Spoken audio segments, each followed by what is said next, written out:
충청오연의 역사적 평가와 재조명, 전국 학술대회 2부를 시작하겠습니다.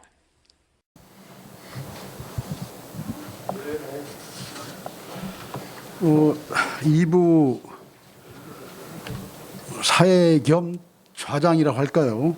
맡게 된 그 대전대학교 명예교수 송인창 교수입니다. 오늘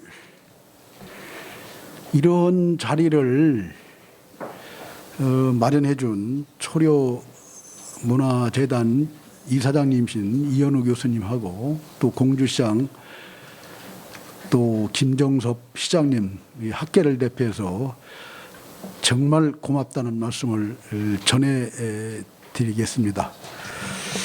제가 아마 이 자리에 오게 된 게 저는 뭐 여기서 정치적인 발언을 하고 싶지는 않지만은 저는 그 반평생을 충청 대망론이라고 하는 화두를 가지고 살아왔습니다. 지금도 그 생각은 변치를 않고 있습니다. 그래서 아마 이현우 여기 이사장님이 저한테 좌장을 좀 꼭 좀 맡아달라 간청을 해서 이 자리에 나오게 됐습니다.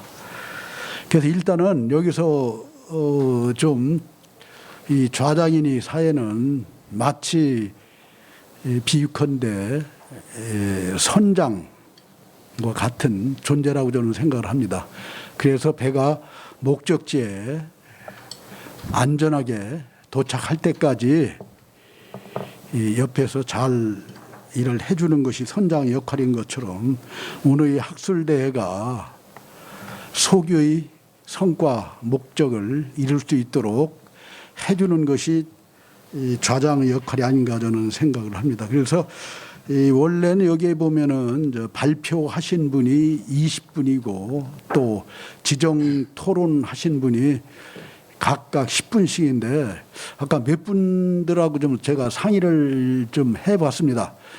그래서 그 발표는 그 20분으로 하고 토론은 한 5분 정도로 줄여도 되지 않겠느냐. 왜냐하면은 종합 토론이 너무 지금 같아요. 보니까 시간이 20분밖에 안 돼요. 그래서 그 지정 토론을 그 5분씩 줄여 가지고서 종합 토론 시간을 좀 더 늘렸으면 하는 생각을 갖고 있습니다. 그래서 일단 제 시간에 발표자들은 제 시간 안에 발표를 20분 내에 해주시고 그리고 지정 토론자께서는 좀 죄송하지만은 그 10분씩 드렸는데 여기에는 한 5분씩 단축해도 되지 않을까. 그리고 그래서 그 나머지 부분을 종합 토론 시간에 자신의 생각을 뜻을 갖다가 개진해 주셨으면 좋겠습니다. 그럼 첫 번째 순서로서 그 오학령 전주대 교수님 아주 상당히 그 유명하신 분이에요. 우리나라에서 아주 역사학계에서는 하여튼 거의 모르는 분이 없을 정도로 저명한 그런 교수님입니다. 그래서 우암 송시열의 경세재민이라는 주제를 가지고 발표를 해드리겠습니다. 큰 박수 한번 보내시죠. 부탁합니다. 네, 고맙습니다. 전주대학교의 오학령입니다.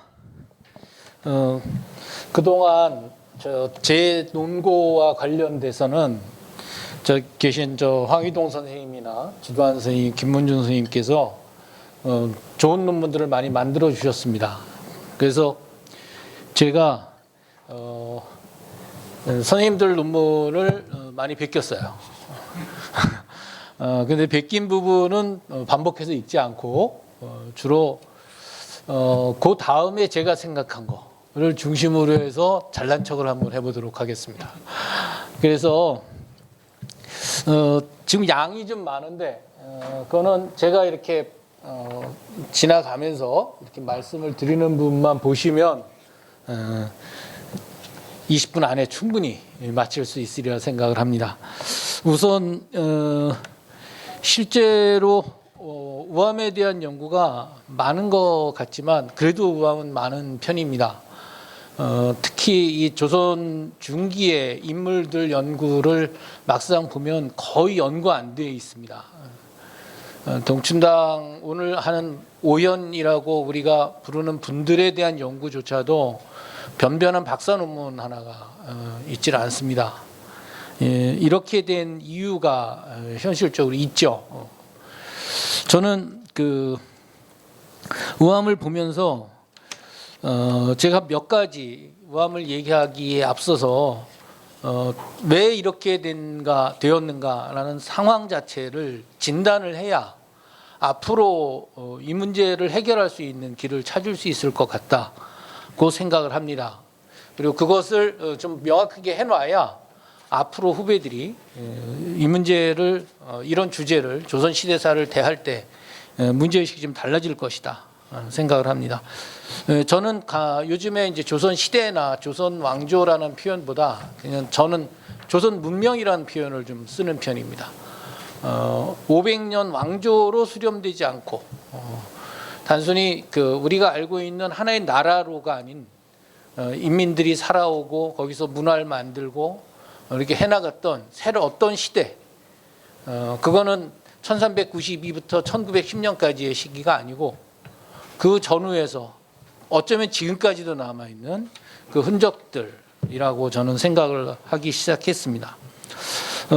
여태까지 이 시기가 이렇게 조선의 핵심적인 시기인데도 불구하고 활동이었음에도 불구하고 연구가 안 된 이유는 그동안 마치 이 조선이 근대 지금 자본주의 이 사회로 오기 위해서 존재했던 것처럼 시각을 가지고 있었던 데 연유한다고 저는 진단을 하고 있습니다. 그러다 보니까 중요하죠. 자본주의 맹화도 중요하고 내재적 발전도 중요한데 거기에 걸리는 문제들만 조선시대를 통해서 발견하려고 해왔다. 그러다 보니까 어느덧 실학이 주류 연구가 됩니다. 이 실학이란 말 자체가 매우 네거티브한 개념인데 실제로 실학을 실학으로 놓기 위해서는 조선시대 주도 사장이었던 성리학이 허학이 되어야 한다는 거죠. 근데 성리학은 연구를 안 하고 실학을 주장하다 보니까 실학도 허학도 둘 다 안 되는 아주 기형적인 현상이 한국 역사사학계뿐만 아니라 조선시대사를 연구하는 조선 문명사를 연구하는 전반에서 나타나고 있다. 그러다 보니까 수주자, 탈주자 이걸 가지고 경광부회하는 논리가 계속 이어졌고 다행히 최근에는 제가 본 30대, 40대, 50대 초반의 연구자들 사이에서 이런 연구들이 매우 기각되고 새로운 연구들이 밝혀지는 연구들이 아주 보기 좋게 나오고 있습니다. 그래서 제가 그분들한테 따로 만나가지고 세미나도 해보고 이랬습니다. 이런 양상들 중에 하나가 그냥 넘어가는 게 주리론, 주기론 같은 것이 그냥 넘어가는 거죠. 일제시대 때 만들어졌던 프레임이 그대로 와가지고 율곡학자들 중에서 주기론, 주론이 다 나타나고 그러다 보니까 실학이 주기론이라고 그랬는데 주기론이 율곡에다 하니까 다시 말 바꾸고 학문이 아니죠. 개념적인 혼돈이 있는 개념을 100년 가까이 쓴다는 것은 매우 비정상적인 현상입니다. 이거는 매우 현대 지성사, 현대 학술사의 측면에서 검토해야 될 문제. 이건 조선시대의 문제가 아니다. 이런 생각을 저는 가지고 있습니다. 그러다 보니까 그런 연장에서 저는 퇴계학파, 영랑학파, 율곡학파 이 문제도 개념 규정 다시 해야 된다고 생각합니다. 우리가 상식적으로 알고 있지만 우리 사계부터 시작을 해서 동춘당이든 우암이든 퇴계한테 퇴계 선생이라고 안 그러는 경우 있습니까? 그런데 어떻게 퇴계학파가 율곡학파가 나눠집니까? 이런 엉터리 같은 경우가 어디 있어요? 그래서 저는 왜 이렇게 이런 문제들이 이게 사실은 일련의 지역세계 문제와 상관이 있고 사상사가 이제 학문에서 벗어나가지고 토호화되는 과정과 연관이 있다고 생각을 합니다. 그래서 이런 점들을 좀 정확하게 이제 진단을 해나갈 필요가 있다. 그러다 보니까 어떤 일이 벌어지냐면요. 조선시대 연구할 때 사상하고 정치적 학파하고 잘 연결이 안 되지 않습니까? 그러니까 어디로 가냐면 당쟁론으로 가버리는 거예요. 그럴 리가 있습니까? 조선시대가 어떤 시대인데 사상가들이 움직이는 시대인데 정치 학파, 정치적인 그 말하자면 그 계열하고 사상적인 계열이 달라질 수가 있습니까? 이념 가지고 정치했던 사람들인데 요즘 일부 정치인들처럼 이권 따라서 움직이는 시대가 아닙니다. 그 시대는. 물론 그런 시대도 있죠. 그런 사람도 있죠. 우리 저기 이 의원님은 아니겠죠. 우리 저기 제가 외가가 아산입니다. 제가 친가가 천안이고 충청도에서 이렇게 좋은 학자들이 나온 이 과정을 다시 한번 정확하게 봐야 될 타이밍이 됐다. 또 하나는 이제 마지막으로 말씀드리면 이런 보수 진보로 사상사를 구분하는 거, 이건 매우 근대적인 현상이고 역사가 마치 한 줄 따라가는 것처럼 이렇게 보는 선형적인 역사관에서 나온 뒤틀림 중에 하나다 생각을 합니다. 22페이지, 23페이지를 보시면 간단히 봐주십시오. 이건 제가 표를 만들어 놓은 거니까 당연한 얘기지만 우리가 살고 있는 이 시대도 언젠간 사라집니다. 100년 전에 우리나라가 이렇게 될 줄은 몰랐고 100년 뒤에 어떤 나라가 될지는 아무도 모르는 겁니다. 역사는 그게 변하게 돼 있는 거죠. 그런데 우리는 모든 역사가 마치 세계사가 지금과 같은 자본주의와 민주주의, 정당국가, 국민국가 시스템으로 움직일 거라고 하는 생각 속에서 역사를 바라봅니다. 전 세계 역사 중에서 그런 적이 없었습니다.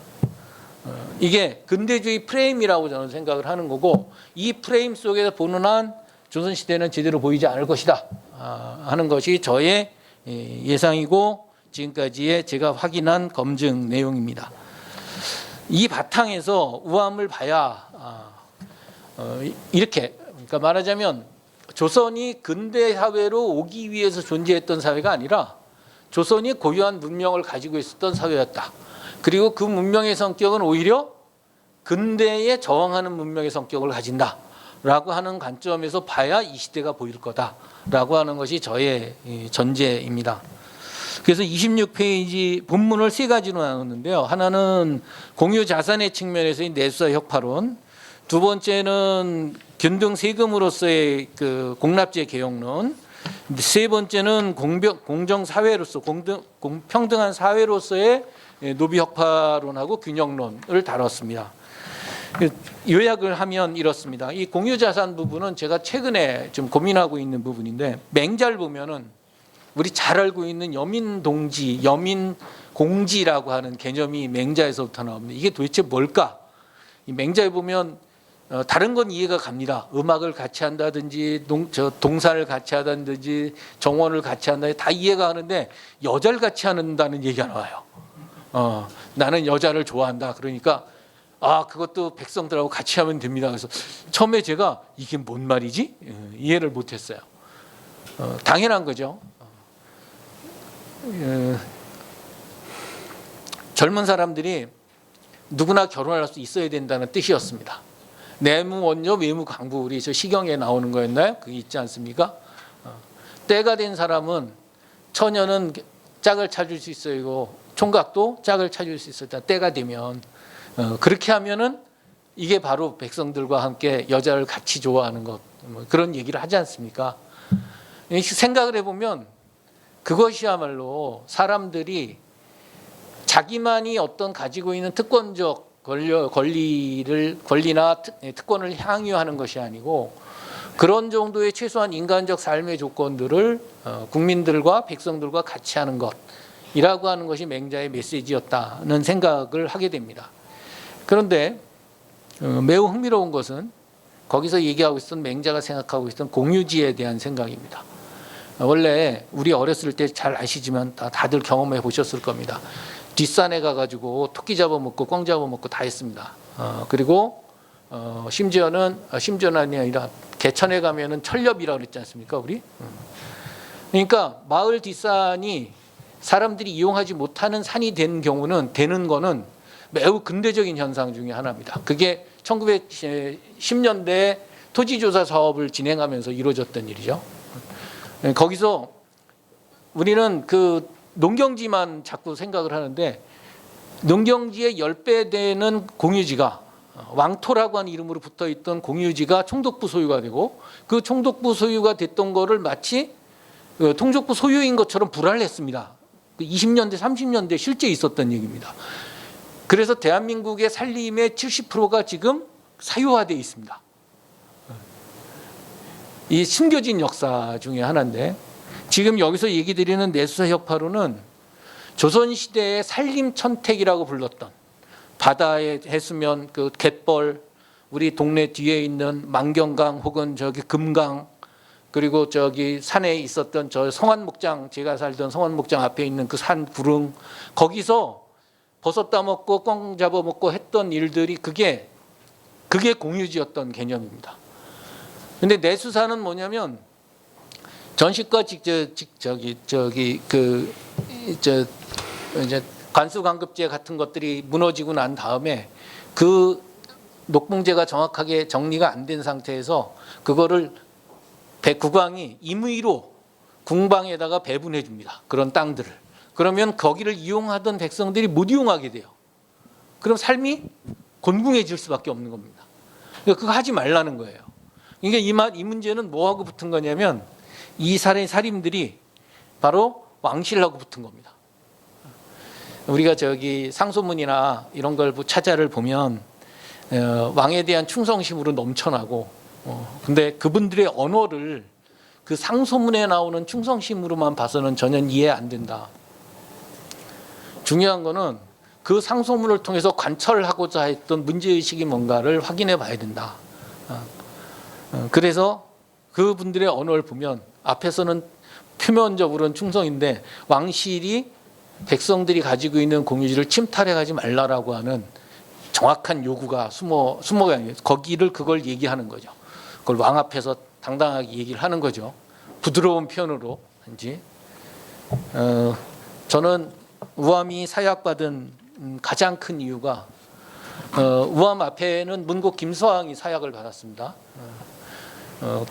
문곡이 사약을 받기 3년 전에 아들 김창엽이 사면이 그 장희빈한테 집 지어주고 노비 109 주고 한 거를 비판하면서 숙종의 비위를 건드렸다가 건드린 일이 있습니다.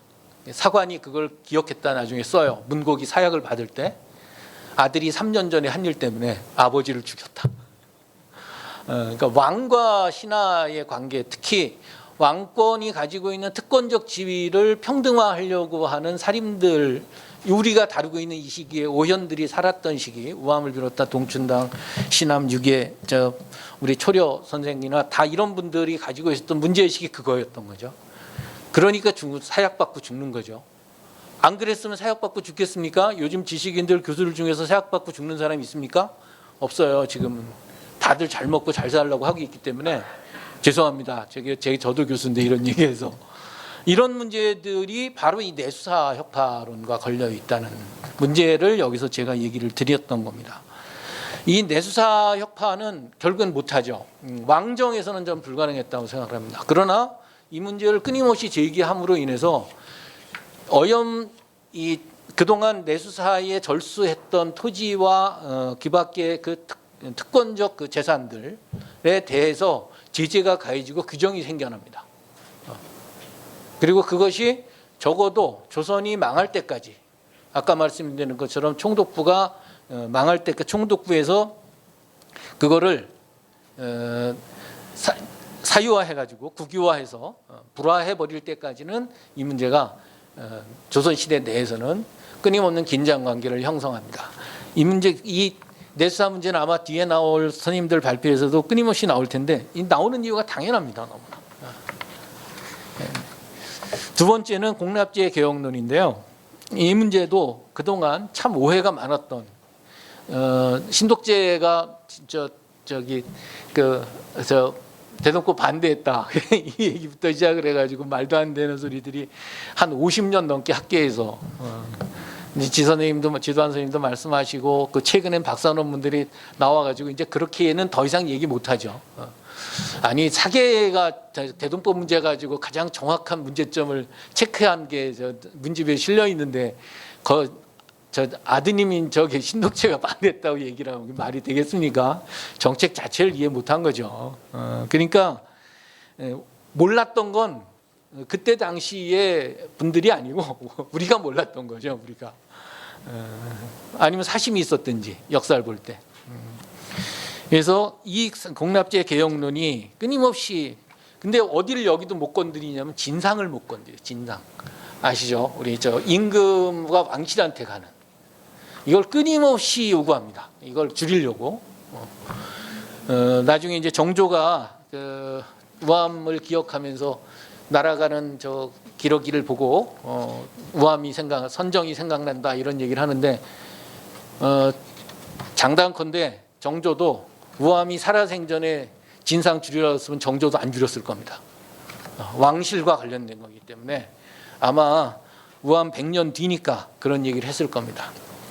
마지막으로 짚어보아야 될 것이 제가 어디를 보시냐면 요건 한번 읽어보실래요? 같이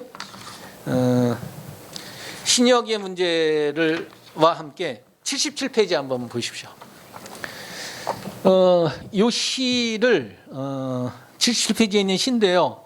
이건 오역인 것 같아요. 제가 저기 그걸 번역한 분이 있어서 제가 그대로 가져왔다가 나중에 이 원고를 옮긴 다음에 이건 오역 같다. 그래서 제가 제 방식대로 번역을 해볼게요.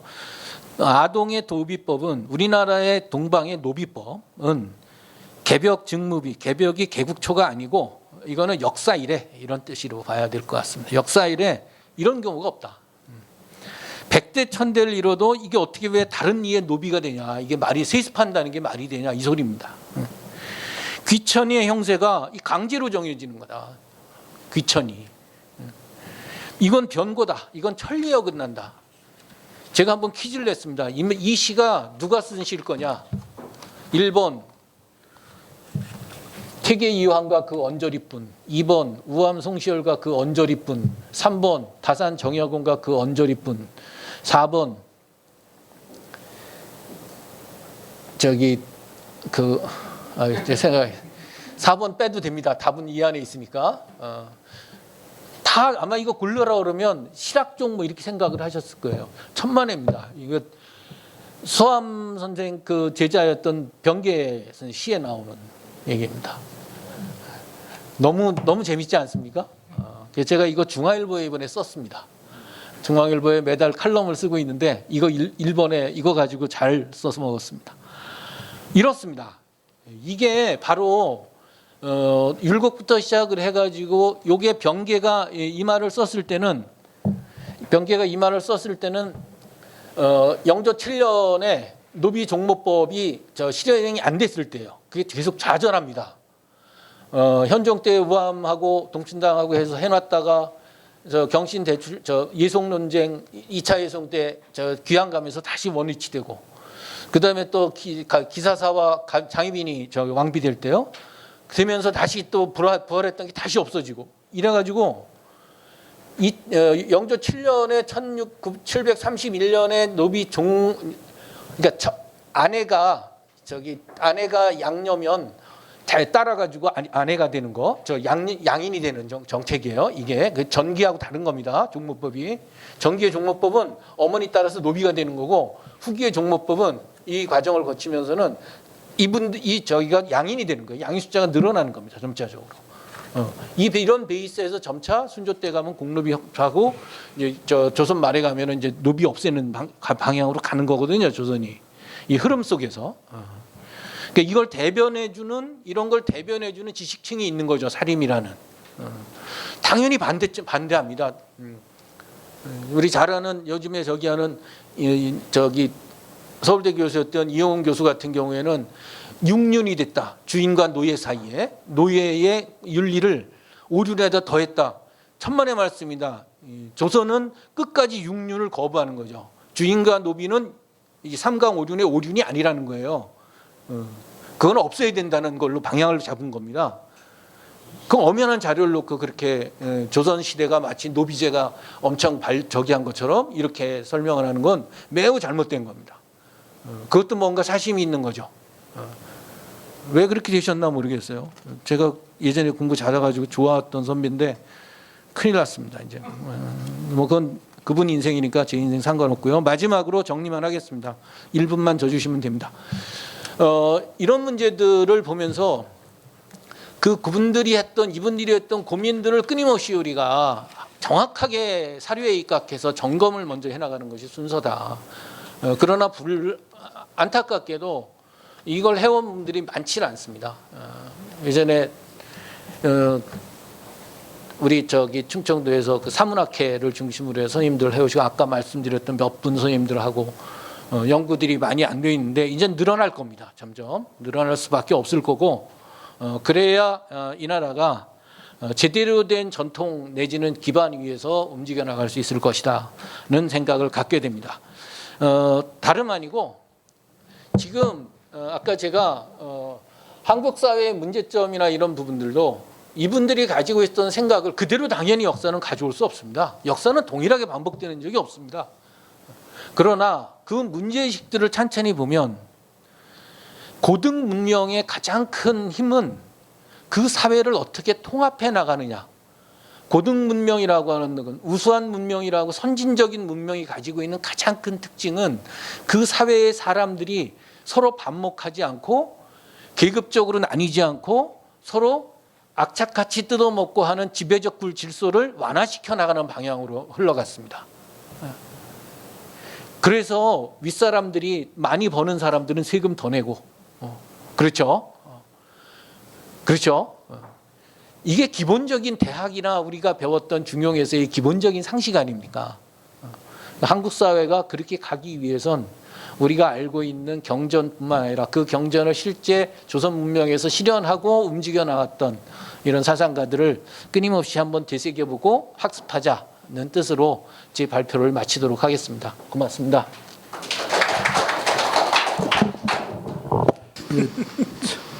오 교수님 그 발표 잘 들었고요.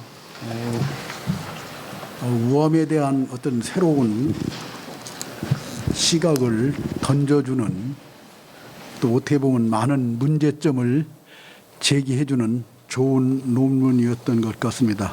이에 대해서 전통문화대학 한국전통문화대학 최용성 교수님께서 논평을 해주시겠습니다.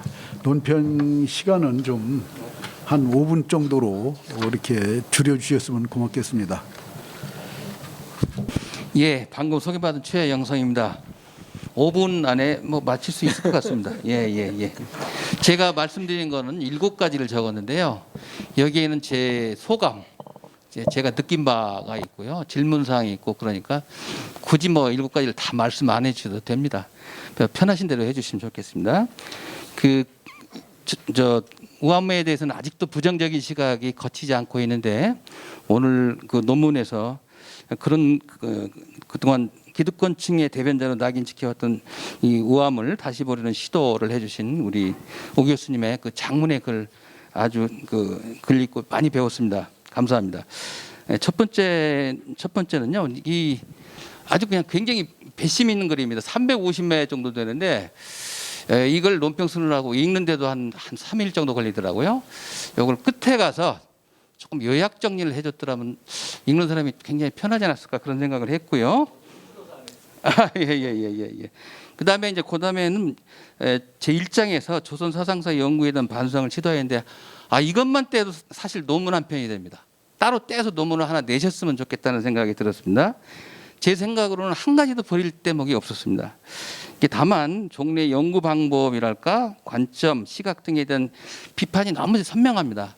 근데 나는 어떻게 볼 것인가, 나는 어떻게 할 것인가에 대한 말씀은 조금 조심스러워서 그런지 그런 말씀을 좀 안 하신 것 같아서 딱 부러지게 논술한 것 같지는 않았는데 혹시라도 오늘 시간이 안 날 것 같아서 이거는 저하고 메일로 주고받을 것 같습니다. 그런데 혹시 시간 나시면 조금이라도 말씀해 주시면 좋겠습니다. 그다음에 이제 세 번째 콩시열의 개혁론 가운데 대표적인 3가지를 집중적으로 논술을 하였습니다. 잘 아시다시피 율곡이는 주역의 변통론에 따라서 수시 변통을 주장하였고 이것을 모토로 해서 많은 계약안을 낸 바가 있습니다. 근데 율곡 선생의 계약안은 우리 잘 아시다시피 현실에서 이게 완전 과연 고칠 수 있냐 없냐 실현 가능성을 보고 말씀을 하신 거거든요. 반대로 그 유영원이라는 이런 사람들은 뭐 그런 거 상관없이 완전히 이상적인 안을 냈던 그런 것이 바로 반개 유영원 같은 분이시고 대체로 남인계통이 그런 계약을 낸 게 많습니다.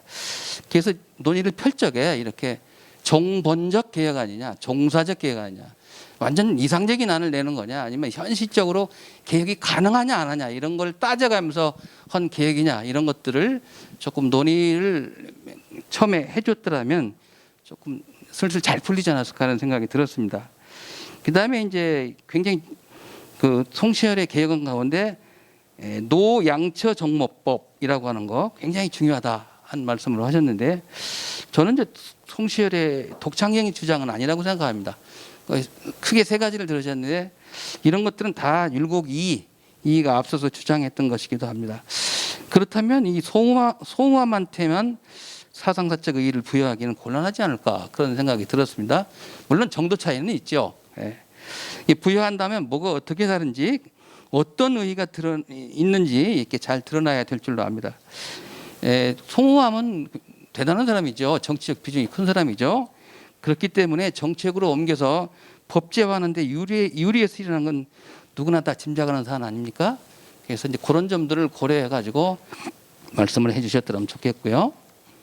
그다음에 다음 번입니다. 이 세 가지 계획론 가운데 내수사 혁파론, 공납제 계획론은 성리학에서 말하는 공과 사의 대립구도로 설명할 수가 있을 것 같습니다. 노양처 종목법은 이일분수론으로 이해할 수가 있을 것 같습니다. 조선의 신분제에 성리학에서의 이일분소론이 원용되었으면 성리학자들의 글에서 자주 발견이 됩니다. 송시열의 계획론과 성리학 사이의 관계가 언급되었더라면 더 좋을 것으로 봅니다. 이건 뭐 제가 철학을 전공해서 그런지도 모르겠습니다. 굳이 뭐 강요하는 건 아닌데 그런 것까지 사상과 제도가 따로따로 놀지 않았다는 그 차원에서 언급을 해줬더라면 얼마나 좋을까 이런 생각을 한번 해봤습니다.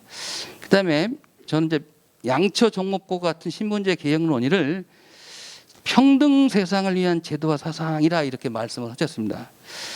근데 과연 이 평등이란 말을 이렇게 갖다 쓸 수가 있는 건지 저는 그렇게 생각합니다. 송시열은 기본적으로 신분제를 인정합니다. 신분제를 인정한다고 한다면 평등이란 말을 이렇게 쉽게 쓸 수 있는 말인지 물론 쓸 수는 있다 하더라도 상당히 앞에 제한적인 그런 전제가 붙어야 되지 않을까 이런 생각을 해봤습니다. 제 개인적인 생각으로는 종래의 불평등의 정도를 완화하려고 한 거지 평등사상으로 가려고 하는 것이었다라고 보기는 어렵지 않냐 이런 생각입니다. 그다음에 마지막입니다. 결론에서 송시열이 지키려고 했던 인민의 기본 자산으로서의 공유제에 대한 논의가 21세기에 보이지 않거나 흔적이 모호하다라고 말씀을 하셨습니다. 이런 얘기들 아무나 못합니다. 그래도 상당히 고민을 하시고 야 이걸 어떻게 21세기에 구현할 것인가라고 고민한 흔적이 매우 엿보입니다. 근데 지금 아시다시피 완전 사유재산 제도가 뿌리를 베껴가지고 완전 시대가 달라진 이 시대에 과연 인민의 기본 자산으로서의 공유지를 되살리는 것이 가능할까? 참 저는 어렵다고 생각을 합니다. 일단 다만 그 정신만은 살려야 될 거 아니겠습니까? 그런데 딱히 그 정신을 지금 살릴 만한 것이 뭐가 있을까? 제 머릿속으로는 아직까지 정리가 잘 안 돼 있는데 혹시라도 요새 얘기되는 토지 공개념의 확대 정도는 안 될까? 그 대안으로. 물론 이제 상당히 거리가 있겠죠. 결도 다르고 하지만은 그 통실이 생각하는 공유주의 개념엔 턱없이 못 미치지만 저는 뭐 이 정도밖에 저는 생각이 안 나더라고요. 혹시 따로 생각하는 점이 있으시면 들려주시면 고맙겠습니다. 이걸로 끝내겠습니다.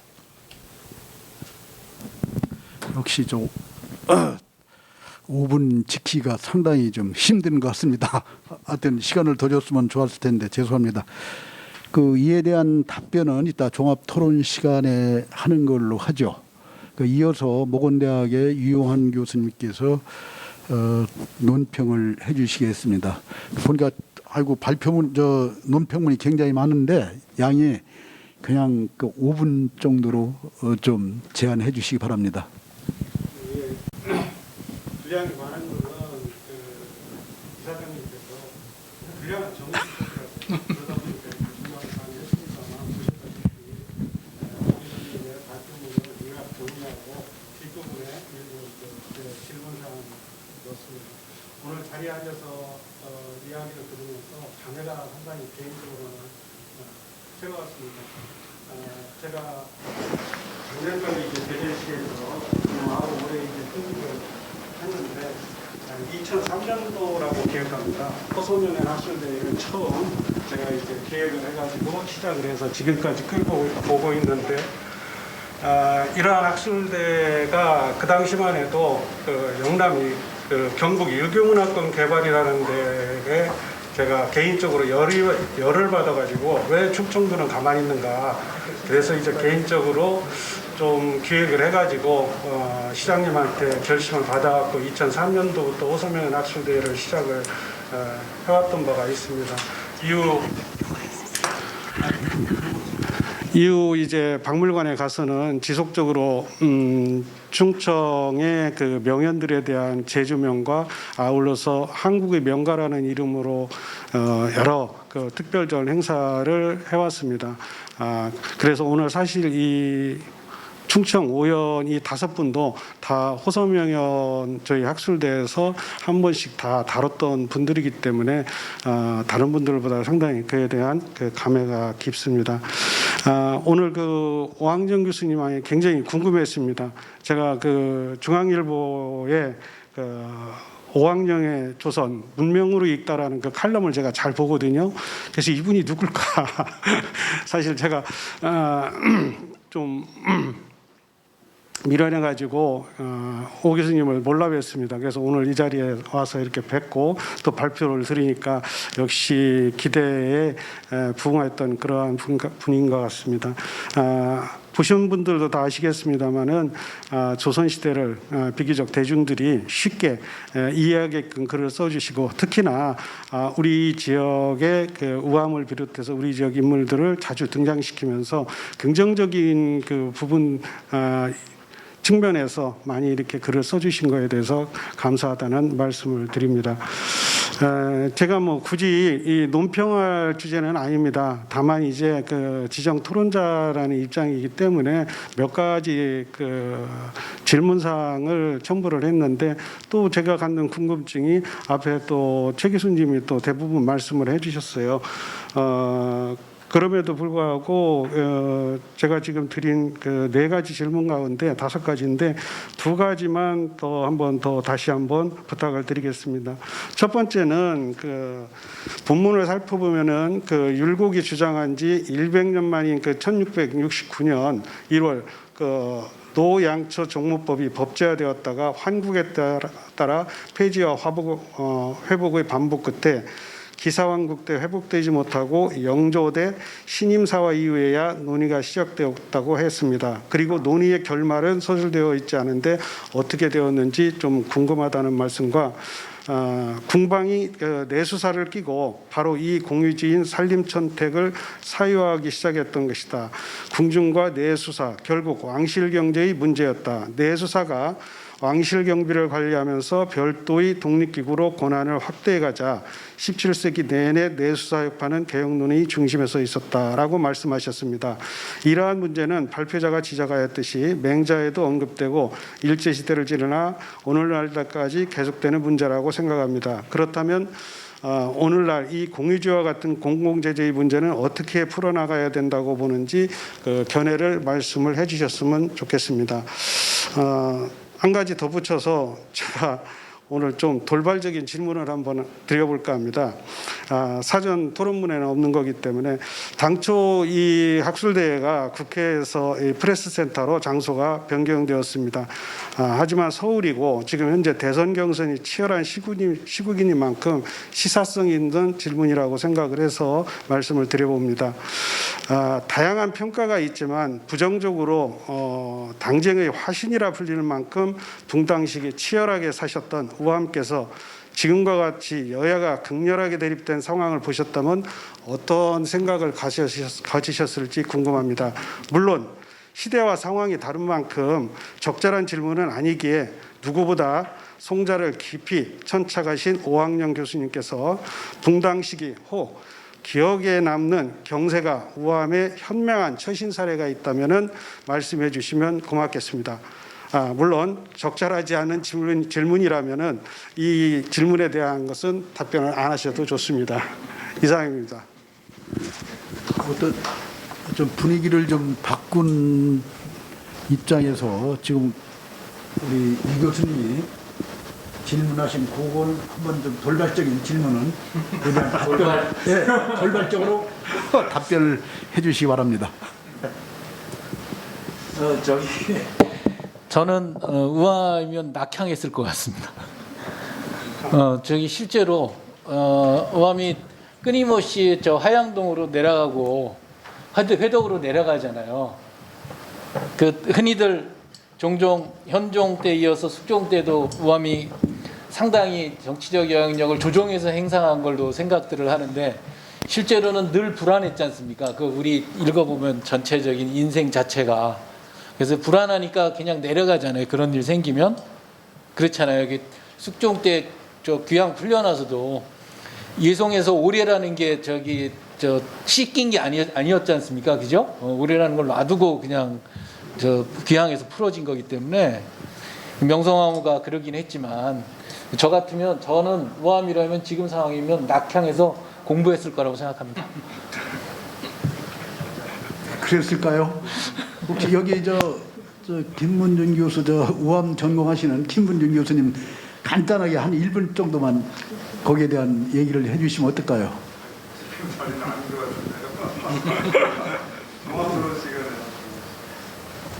그럴까요? 예.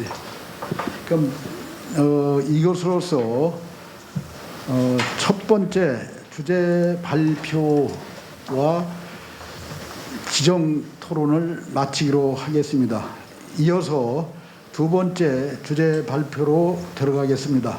배송숙에 생각한 것은 아까 여기 최영성 교수님인데 최영선이라고 이렇게 좀 오타가 났습니다. 하여튼 그 최 교수님 죄송합니다. 두 번째 발표하실 분들 올라와 주시기 바랍니다. 기두한 교수님,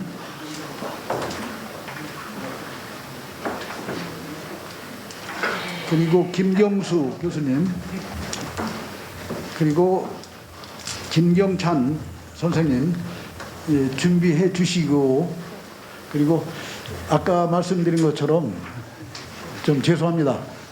그 양이 많으신데 발표는 좀 20분 시간을 꼭 지켜주시기 바랍니다. 이제 발표 맡게 될 시간입니다.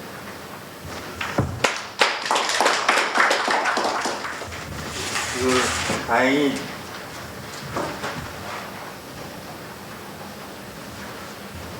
저는 좀 짧게 하고 싶은데 앞에 분들이 많이 하셔서 좀 짧게 할 기회가 생겼습니다.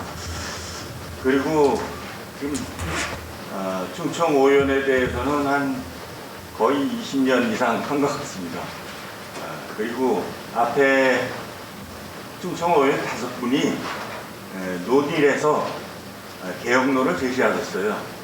그걸 종합해서 상소문을 올린 분이 최련 이유태 선생이고, 그래서 아마 5분의 발표가 거의 다 경찰서상에서는 같이 나온 겁니다. 그러니까 뭐 한 분만 발표해도 똑같은 집단인데, 근데 문제는 이제 현대에서 어떻게 해석했느냐, 이것만 이제 문제가 되거든요. 제가 이제 그것만 간단히 정리해 드리겠습니다. 제가 87년, 88년에 우암 선생이 이제 사회인재사상을 받는데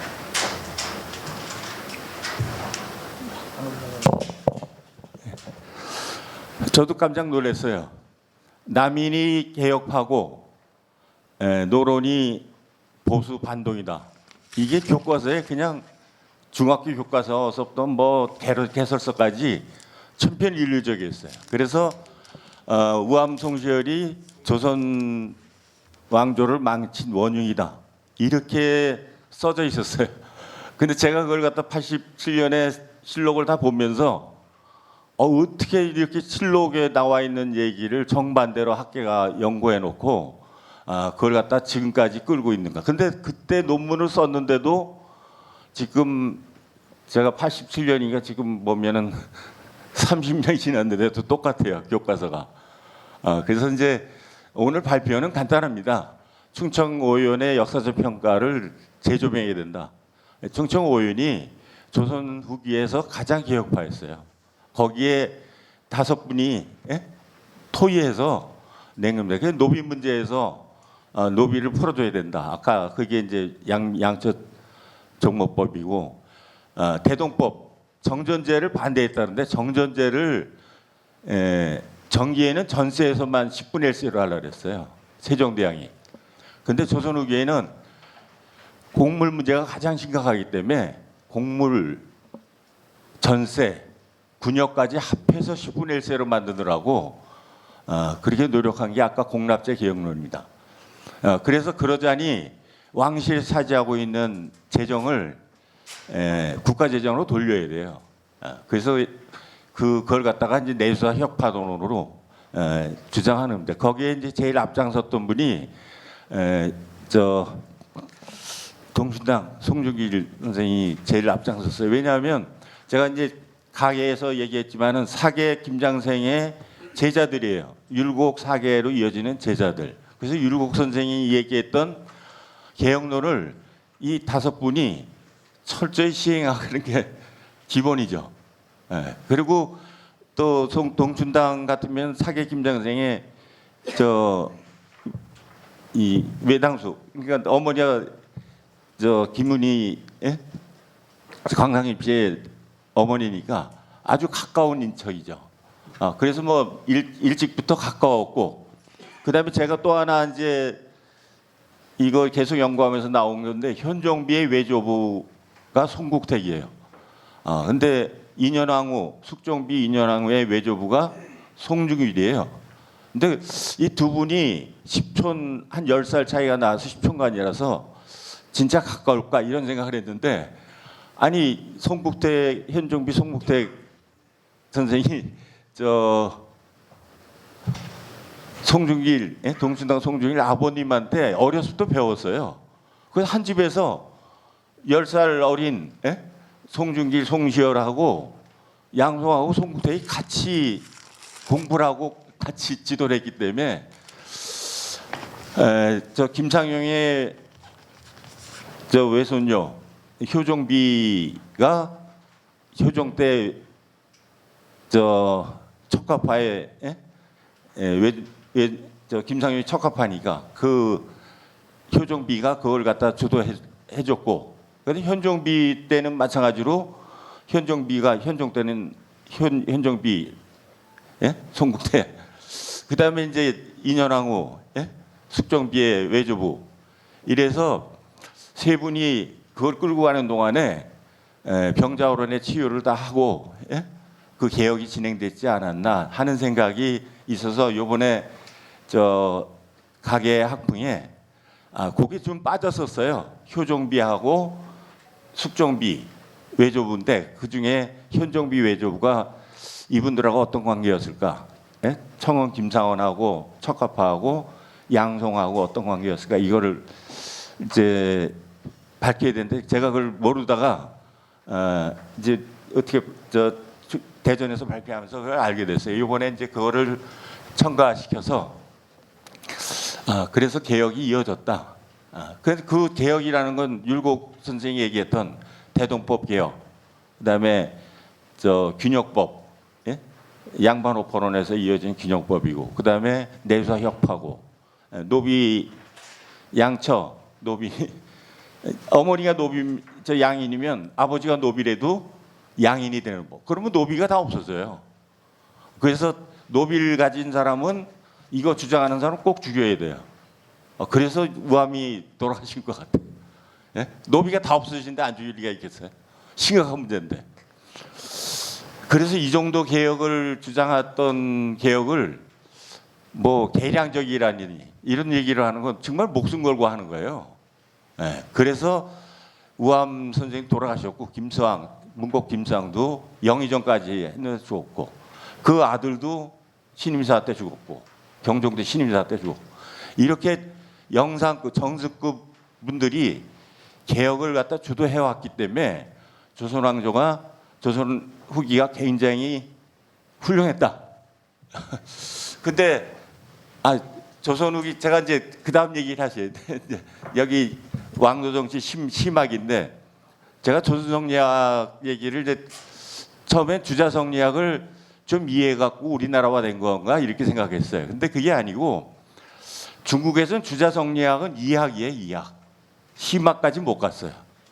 우리나라에서 퇴계율곡이 이제 사단 칠정, 인심도심 논쟁하면서 심학화된 성리학으로 끌어올렸어요.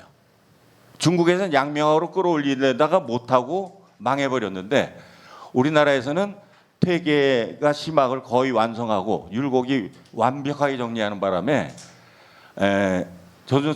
중국에는 없는 심학화된 조선성리학이 나온 거예요. 그걸 갖다가 주작을 고수하면서 양명을 반대했다고 지금까지 학계에서 얘기했어요.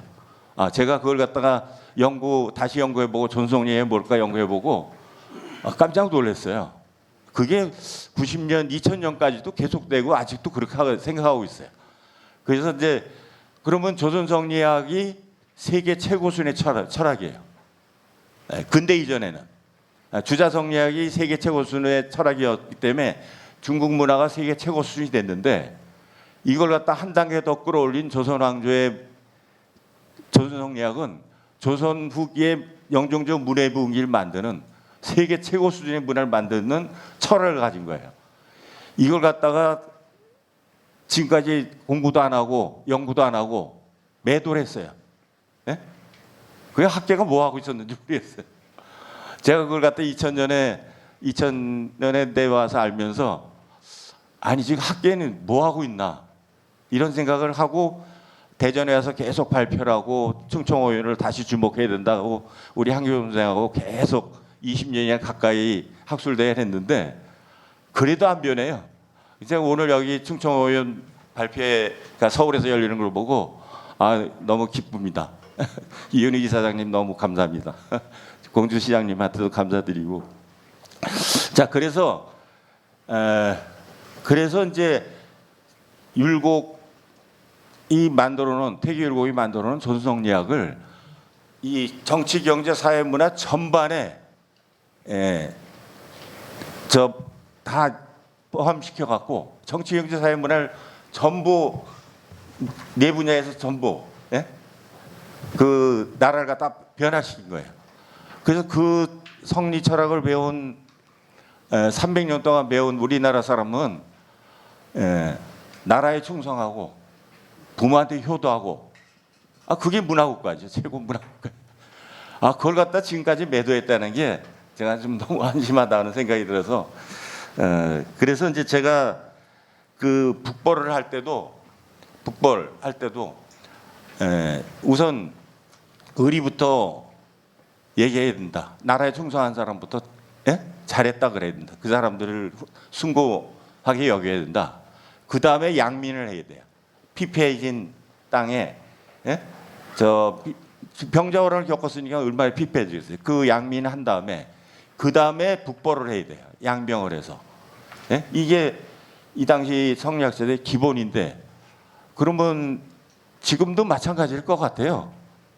근데 지금 아까도 계속 말씀하셨지만 너무 의리 도덕이 땅에 떨어졌어요.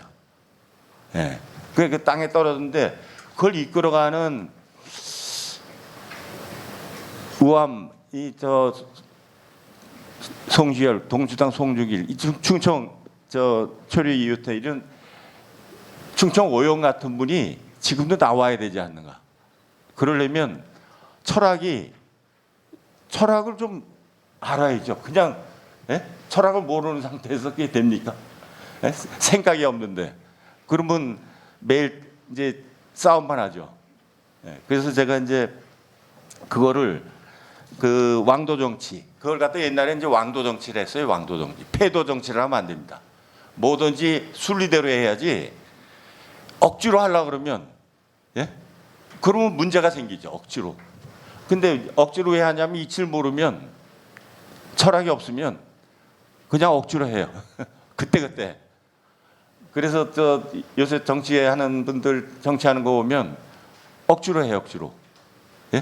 그 왜 그러냐고요? 철학이 없어요. 철학이. 뭐 잃는 분도 있겠지 물론. 근데 전반적으로 봤을 때 국민이 개탄하는 게 그래서 그럽니다. 그래서 이제 옛날 선비들이 역사 철학을 꼭 공부했듯이 이제 요새 정치가들도 역사 철학을 쭉 공부하고 나와갖고 정치를 해야 되지 않나 하는 생각이 제가 이제 여기 현대사회 얘기는 안 했지만 충청 오윤을 본받아서 그런 걸 해야 되지 않을까. 그래서 이분들 연구가 잘 되고 정신이 이어져 봐야 되지 않을까 하는 생각합니다. 제가 너무 발표가 길었는지 뭐 여기서 그치겠습니다.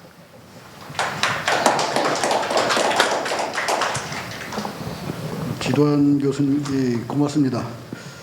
저도 제가 이제 동춘당을 좀 공부하다 보니까 저하고는 그 입장이 좀 다른 점이 굉장히 많이 발견되네요. 그러나 하여튼간 좋은 논문 발표하신 지도한 교수님한테 하여튼 뜨거운 박수 한번 보내드리죠. 이어서 또 한번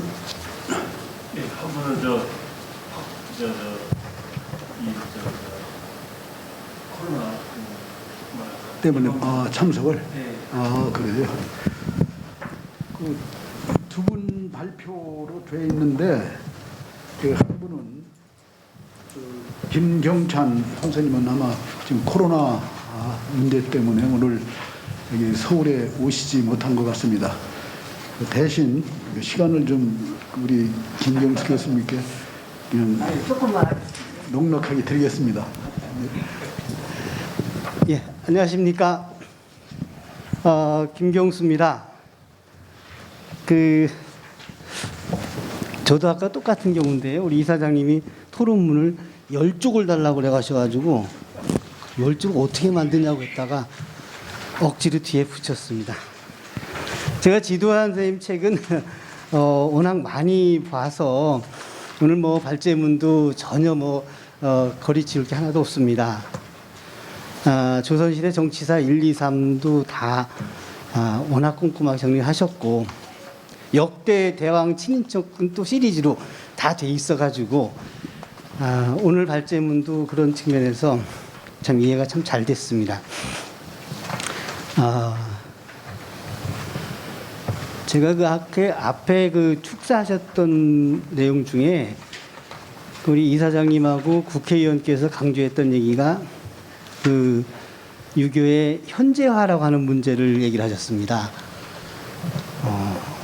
그다음에 이제 첫 번째 질문자가 돌발 질문이라고 하면서 우암이 21세기에 나타난다면 어떻게 하셨을까라는 질문하셨는데 저는 초점이 오늘 거기에 맞춰져 있습니다. 그 지도한 선생님의 글에 대해서 어떻게 따로 질문 드리기가 녹록치 않아 가지고요.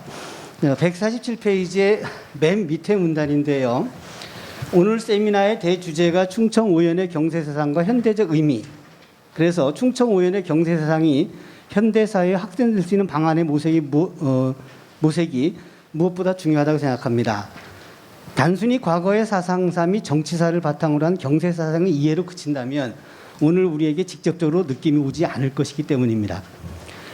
다시 말씀드리면 현대사회에 어떤 영향을 미쳤는지 어떻게 계승할 것인지에 대한 논의가 좀 숙고가 돼야 되지 않겠나 하는 생각이 듭니다. 그래서 지금 질문드리는 한두 가지는 토론자로서의 의무를 다하는 거고 끄트머리에 제한 부분은 그냥 개인적으로 봐주시면 좋겠습니다. 우리 지도한 교수님의 가장 핵심적인 것은 동춘당 송중길이 경세사상과 현대사회입니다. 그래서 제가 이제 그 경세사상에 대한 부분을 말씀드리고 싶은데요. 뭐 다 아시겠지만 경세사상은 국가나 사회를 올바르고 윤택하게 경영하기 위해서 인간 세상을 경영하는 일정한 기준이나 원칙을 담은 유교 교리, 사회사상으로 이해가 되고요.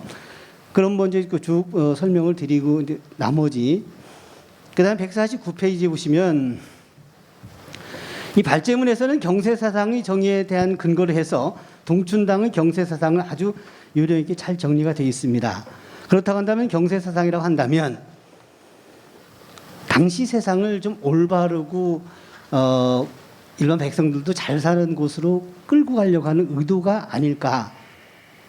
자, 그런 점에서 지도자를 경세가와 정략가로 구분해서 나누고 있는데 나와 가족보다 국가와 민족의 이익을 먼저 생각하는 사람을 경세가라고 하고 그 반대를 정략가라고 합니다. 그럼 분명히 발제문에서는 동춘당의 모습을 경세가의 유형으로 단정을 짓고 계십니다.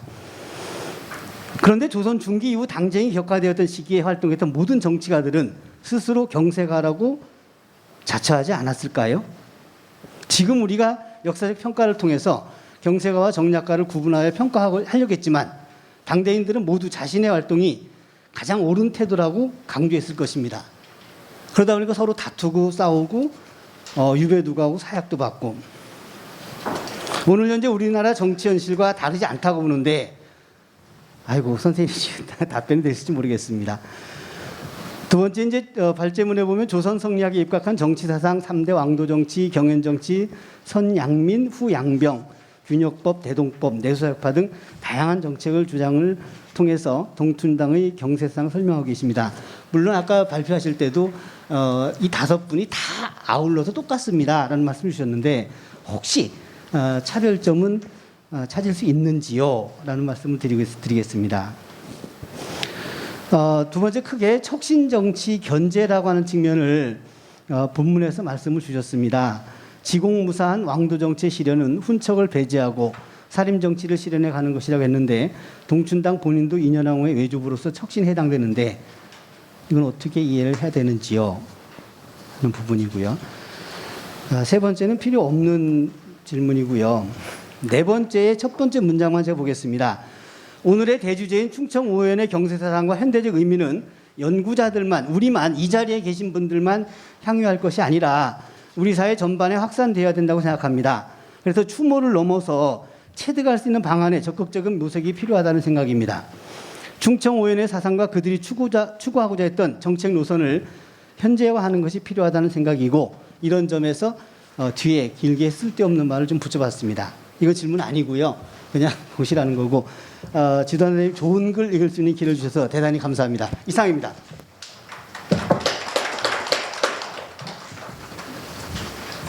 김경수 교수님 고맙습니다. 이것으로서 2부 두 번째 주제 발표와 지정 토론은 마치기로 하겠습니다. 이어서 세 번째 주제 발표 초려 이후태의 산림활동과 경제사상 정재훈 경북대 교수님이 발표가 있겠습니다. 역시 좀 시간을 꼭 지켜주시기 바랍니다.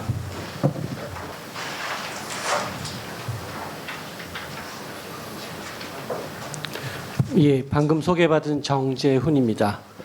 저도 그 전달의 편의상 마스크를 벗고 말씀을 드리겠습니다. 오늘 이 귀한 자리에 이렇게 그 초대되어서 발표를 하게 되어서 감사드립니다. 원래 이 발표는 사실은 제가 토론자로 참여를 하게 되고 한기범 선생님께서 좀 발표를 하셨어야 되는데 여튼 사정상 제가 대신 발표를 맡게 되었습니다. 그래서 사실 이 관련하여 가지고 초려 이우태 선생에 대한 그 발표를 제가 전에 역시 그 호소명연 학술대회에서 발표한 것이 있었기에 이것을 조금 보완해서 말씀을 드리는 형태로 발표를 진행을 하게 되었습니다. 이 부분은 좀 양해를 부탁드립니다. 앞서 두 분 선생님께서 발표를 좀 해주셨는데요. 이 호소명연, 이 지금 5분에 대해서 우리가 생각해 보는 자리를 갖는데 사실은 굉장히 중요한 저도 이제 사상사를 공부하고 전공하는 입장에서 매우 중요한 인물들이라고 생각을 합니다. 조선시대 이 분들을 빼놓고 조선시대 사상사를 논의할 수 없을 정도로 중요하고요.